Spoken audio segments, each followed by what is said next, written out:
Ferdinand Hutahayan dukung Purbaya tolak utang WOS, sebut Jokowi harus tanggung jawab. Jadi kalau orang-orang yang ngomong sembarangan ini buktinya Pak. Ya ini kita lihat sekarang. Jadi 350 udah capek dan dia maintain tapi nggak kan jaraknya cepet. Jadi sampai ke Cimahi itu kira-kira 20 menit. Mantap, amin.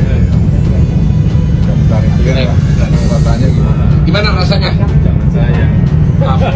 Udah jalan sekarang jam 9 Teng. Siap.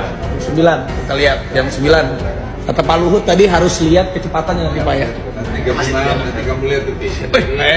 Pak Bos. Halo.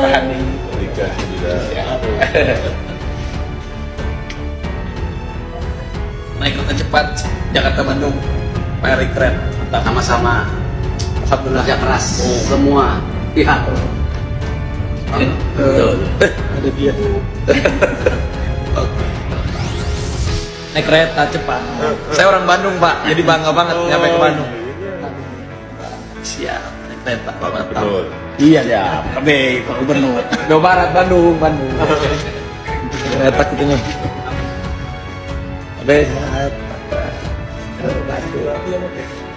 Siap. Pembangunan kereta cepat ini dilakukan B2B. Nice. Ada join antara Indonesia dan China. Oke. Oleh sebab itu pembiayaan pembangunan kereta cepat ini sudah saya tekankan sejak awal tidak menggunakan APBN. Oh my God. Wow. Dan tidak menggunakan jaminan dari pemerintah. Oke.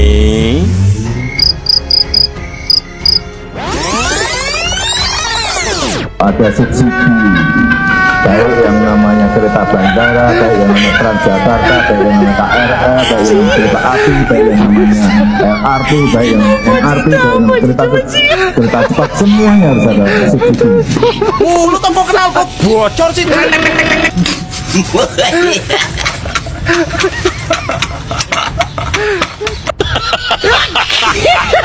MRT yang namanya LRT yang namanya kereta cepat, semuanya itu rugi. Artinya harus ada PSO. APBD harus siap untuk mengcover biaya operasional. Jadikan contoh MRT Jakarta.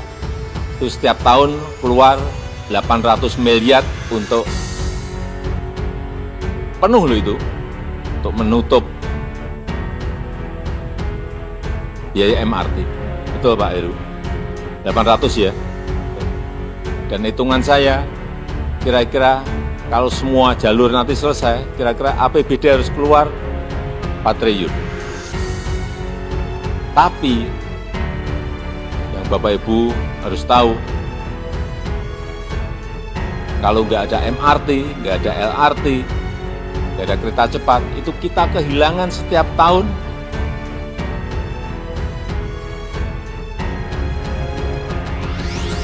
karena kemacetan itu 65 triliun. Kalau Jabodetabek mungkin sudah di atas 100 triliun.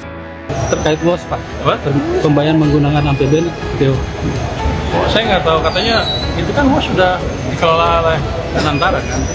Danantara udah ngambil 80 triliun lebih dividen dari BUMN. Harusnya mereka beres dari situ aja. Malah bisa bagus kalau mereka bisa dari situ. Jadi kalau KPBN agak lucu karena untungnya ke dia, susahnya ke kita. Harusnya kalau diambil semua gitu. Waduh, Menteri Keuangan Purbaya menolak untuk membayar utang kereta cepat Jakarta-Bandung menggunakan APBN. Proyek ambisius Jokowi ini terancam diambil alih oleh Tiongkok.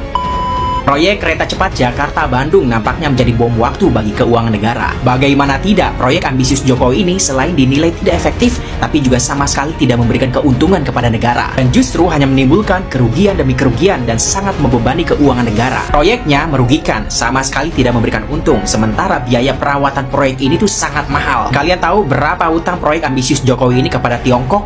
Yaitu sebesar 7,27 miliar US dollar, atau dalam rupiah sekitar 120 20 triliun rupiah. Dari mana duitnya untuk bayar utang sebesar itu? Dari mana duitnya? Dari mana duitnya? Ya nggak tahu, tanya yang mau tanya saya. Dan karena pertimbangan inilah, Menteri Keuangan Purbaya menolak untuk membayar utang proyek ambisius Jokowi ini kepada Tiongkok menggunakan APBN. Kali ini gue setuju dengan Menteri Keuangan. Menteri Keuangan Purbaya nampaknya sudah tidak mau lagi mengorbankan rakyat hanya sekedar untuk memenuhi ambisinya Jokowi. Dia bilang pokoknya nggak ada APBN dipakai buat bayar utang kereta cepat lagi. Merespon hal ini, Mensesnek Prasetyo Hadi mengatakan pihaknya akan segera mencari solusi skema pembayaran utang proyek ambisius Jokowi ini. Sebenarnya ada beberapa solusi untuk menyicil utang proyek ambisius Jokowi ini. Yang pertama, Menteri Keuangan Purbaya memberikan solusi. Dia bilang kayak gini, KCIC itu di bawah manajemennya Danantara, dan Danantara ini setiap tahunnya dapat dividen sekitar 80 triliun rupiah. Nah, Menteri Keuangan Purbaya bilang, ya udah pakai dividen itu aja untuk menyicil utang proyek ambisius Jokowi ini ke Tiongkok. Jangan pakai APBN terus. Solusinya Purbaya ini masuk akal kan? Kemudian solusi yang kedua, meminta restrukturisasi utang kepada Tiongkok. Ya kasarnya kita ngemis lah sama Tiongkok untuk meminta keringanan utang. Aduh, gara-gara ambisi satu orang, satu negara jadi repot ya. Kemudian, apa yang akan terjadi jika pemerintah Indonesia gagal bayar proyek ambisius Jokowi ini kepada Tiongkok?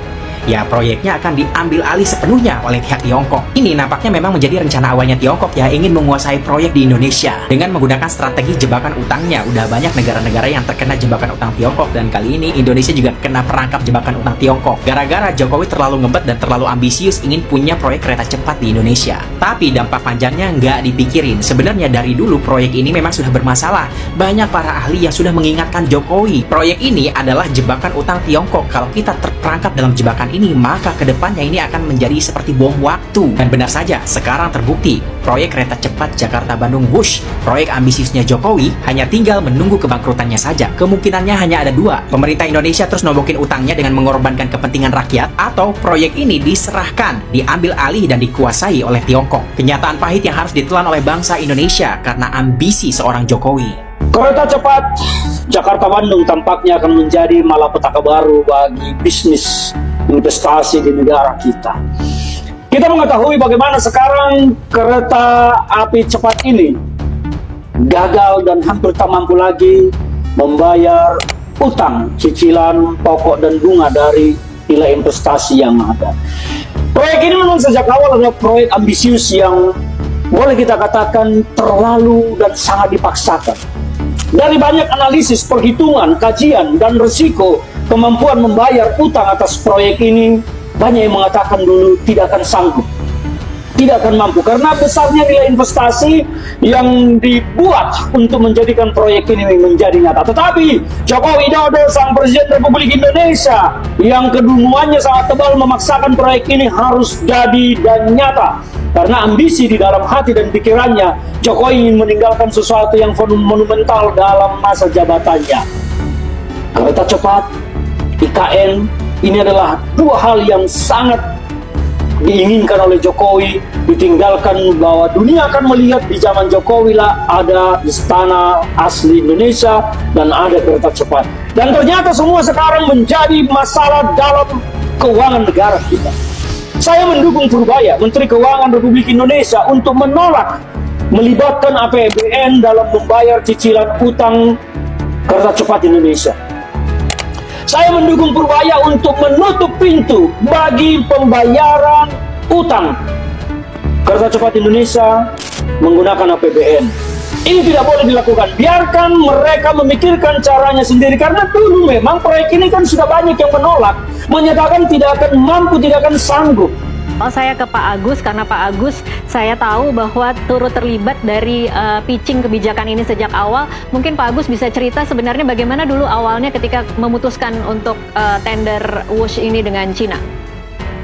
Ya, Pak Jokowi nggak mau tahu, nggak mau dengar saya dan Pak Jonan. Kan Pak Jonan dipecat, saya dipanggil ke istana dan saya sudah jelaskan bahwa ini mahal sekali, tidak bisa dibayar. Tapi Pak Jokowi nggak tahu bisa. Karena saya tanya, ini ide siapa sih Pak? Ide saya. Nah, sudah. Jadi ya, apa yang sekarang terjadi sudah saya ingatkan, clear di istana juga Pak Jonan pasti juga sudah bicara sebelum dipecat. Nah, jadi maksud saya, ini kan dulunya itu kan Jepang pakai loan ya kan, bunga 0,01%, ketika dinaikkan 1,5 sudah teriak semua karena tidak bisa kita bayar waktu itu. Nah, waktu itu yang membuat analisnya itu dari UGM sama dari UI. Nah, kemudian tiba-tiba diambil Pak Jokowi dikasih ke Cina, yang bantu itu dari ITB. Nah, bunganya langsung berubah, hitung-hitungan keuangannya berubah. Tambah saya sudah bilang, ya sudahlah, sudah dibangun, mau dibangun niat presiden begitu, ya ditanggung saja.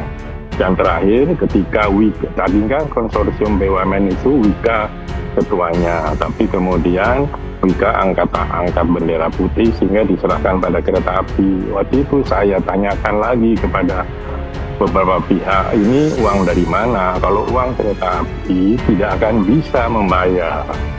Dan dia bilang, oh enggak, ini nanti uangnya lewat dari pemerintah. Nah, saya nggak tahu dari pemerintah maksudnya APBN atau apa. Ya sudah, jadi kereta api hanya cash saja, Pak, kasir saja. Tapi ternyata kan tidak. Tahun lalu pendapatan dari PTBA 6 triliun sudah diambil. Nah, nanti terus bagaimana? Nah, sekarang kalau keributan begini, ya saya setuju dengan Menteri Keuangan, yaitu urusannya Danantara, karena sudah diambil alih kan, kereta api ada di bawah Danantara. Karena proyek ini janggal dan aneh. Mengapa demikian? Proyek ini kan mengambil jalur singkat Jakarta-Bandung yang selama ini orang sudah nyaman naik kendaraan pribadi Jakarta-Bandung karena hanya 1,5 jam, 2 jam. Kereta cepat datang, tidak berpengaruh begitu banyak. Apalagi dia turun bukan di kota Bandung, tetapi di luar kota Bandung yang harus menggunakan feeder lagi. Nah, siapa yang harus bertanggung jawab atas ini semua? Saya menyatakan, saya Ferdinand Huta Hayan menyatakan mendukung kepada Kejaksaan Agung Republik Indonesia atau kepada Komisi Pemberantasan Korupsi untuk segera menangkap dan mengadili Jokowi atas perbuatannya ini. Negara telah dirugikan atas kebijakannya, dan kebijakan politik Jokowi itu menyengsarakan negara. Maka saya mendukung, mendesak Kejaksaan Agung maupun Komisi Pemberantasan Korupsi untuk segera membawa Jokowi ke hadapan pengadilan, mempertanggungjawabkan semua kebijakannya yang telah membuat negara pontang-panting secara politik dan ekonomi. Karena ini bukan persoalan mudah. Ingat, trust global terhadap investasi di negara kita, untuk berinvestasi di negara kita akan menurun dan sangat surut ketika kereta cepat ini gagal bayar. Siapa yang harus bertanggung jawab? Jokowi. Saya juga sudah ingatkan bahwa ketika Sri Lanka tidak bisa bayar utang pelabuhannya diambil dan jadi pangkalan militer Cina di sana. Nah, kalau ini nanti tidak bisa bayar, apa Cina mau ambil? Enggak, mungkin Cina akan saya minta pelabuhan di Natuna misalnya. Apa kita mau pakai? Kan ini hal-hal yang sudah saya ingatkan dan lalu kejadian. Terus gimana? Hari ini kan banyak pernyataan saya di YouTube, di mana muncul lagi. Itu sudah lama, dari 5 tahun yang lalu. Jadi ya enjoy saja, saya bilang. Oke, Pak Agus, kalau kemudian kondisi saat ini mengingatkan kita lagi bagaimana kisruhnya atau bagaimana mungkin kalau bisa dikatakan bagaimana berantakannya pengambilan keputusan pada saat memutuskan tender ini, apakah kemudian menurut Anda... Tidak ada tender, Mbak, tidak ada tender. Ini adalah dari Jepang diambil ke Cina, tidak pakai tender. Baik. Malam penunjukan langsung ya Pak Agus berarti? Ya bukan penunjukan langsung, kan ini istilahnya bisnis to bisnis. Ya sudah, ini hanya bisnis to bisnis loh, bukan G2G loh. Kalau waktu dengan Jepang itu G2G. Oke, baik. Pak Agus, kalau kemudian melihat kondisi saat ini tidak bisa bayar, menurut Anda perlukah kemudian dimintai pertanggungjawaban bagaimana proses di awalnya? Iya, yang bertanggung jawab Presiden kok. Mungkin masih ada sekarang Pak Luhut, coba tanya aja. Karena kan itu tidak akan ditentukan, tadi saya katakan kan beliau bilang ini ide saya, ya dia lakukan. Kan yang suruh cari uangnya, kontaknya itu Menteri BUMN yang waktu itu, karena Menteri Perhubungan menolak kan. Oke, baik. Tahun lalu ini ada statement Anda juga yang mengatakan bahwa diduga pembayaran cicilan itu menggunakan dana dari PT KAI. Menurut Anda mengapa ini tidak boleh dilakukan? Ya mana kuat KAI. Saya itu meretransformasi KAI bersama Pak Jonan dengan kawan-kawan yang lain. Dari minus 800 miliar kita lalu menjadi 2 atau 3 triliun, saya nggak lupa, terus suruh bayar. Nggak akan bisa, uangnya dari mana KAI? Yang kemarin yang diambil itu pendapatan dari PTBA kalau saya tidak salah ya, coba tolong dicek. Itu sekitar 6 triliun sudah untuk nambal cicilan KCIC. Nah terus bagaimana ke depannya? Udah kusut. Saya sebenarnya sudah malas ngomong karena saya sudah ingatkan betul waktu itu semua pihak hati-hati. Nah sekarang dibahas lagi kan karena cenderung macet dan lempar tanggung jawab. Ada transaksi yang sangat besar antara Jokowi dengan Bank Pembangunan Cina. Dan Purbaya sekarang seperti mendapatkan poin untuk langsung berhadapan dengan kasus ini, artinya dia berhadapan dengan Jokowi. Ya, Purbaya mau mengungkap bahwa ada problem sangat serius dalam proses nasional kereta cepat ini. Ini laporan resmi dari PPATK itu. Ada 984 triliun uang korupsi beredar dalam 1 tahun pemerintahan Jokowi 2024. Itu satu laporan resmi yang harusnya menjadi sinyal pemerintahan Prabowo untuk menelusuri ini uang kemana aja. Prabowo menyetujui langkah-langkah Purbaya agar ini diselesaikan B2B. Kalau B2B gagal, berarti ada masalah sangat serius. Prabowo memberikan ruang merdeka kepada Purbaya, itu sebetulnya tanda bahwa Prabowo ingin agar perkara kereta cepat bisa selesai lebih awal. Ada yang harus bertanggung jawab dari kekisruhan persoalan kereta cepat ini. Siapa? Ya, Joko Widodo. Ada proses hukum untuk mengadili Jokowi? Joko Widodo layak untuk diadili dalam perkara ini. Ancaman terbesar yang diberikan oleh proyek ini apa?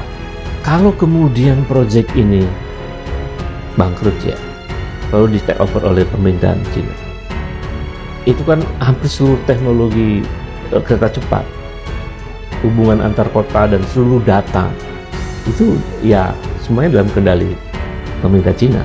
Ini kan menjual kedaulatan Republik. Ini masalahnya yang harus dicari secara hukumnya.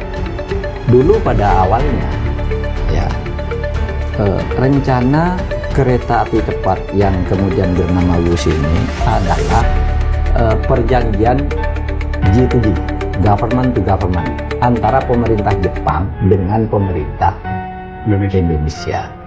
Disepakati pada waktu itu berdasar hitungan ahli dari UI dan UGM itu bisa dibangun dengan bunga 0,1% dengan Jepang. Tiba-tiba sesudah Jepang minta kenaikan sedikit itu oleh pemerintah dibatalkan, dipindah ke Cina, ya, dipindah ke Cina dengan bunga 2%. Tiba 2% dengan overrun pembengkakan kemudian menjadi 3,4% yang terjadi. Nah sekarang kita tidak mampu bayar. Ketika mau dipindah ini, Pak Yonan, Menteri Ignatius Jonan, Menteri Perhubungan waktu itu menyatakan tidak setuju. Pak ini tidak visibel. Kata Pak Yonan. Kata Pak Yonan. Pak Yonannya dipecat, diganti kan. Sudah itu dia manggil ahli, namanya Agus Pambagio. Presiden manggil Pak Jokowi. Iya Pak Jokowi. Saya sudah menjadi dengan Pak Agus di mana ini? Pak ini tidak visibel, rugi negara. Ini menurut Agus, menurut yang Bapak tonton di saya tonton. Rugi negara.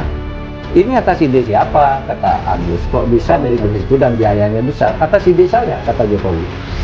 Kata Presiden, atas ide saya sendiri, gitu. Ya sudah, kalau sudah dari Bapak mau jadi kebijakan, kita nggak bisa apa-apa lagi si Agus. Ternyata sekarang nggak mampu bayar dan tidak mau bayar Purbaya. Menurut saya benar Purbaya.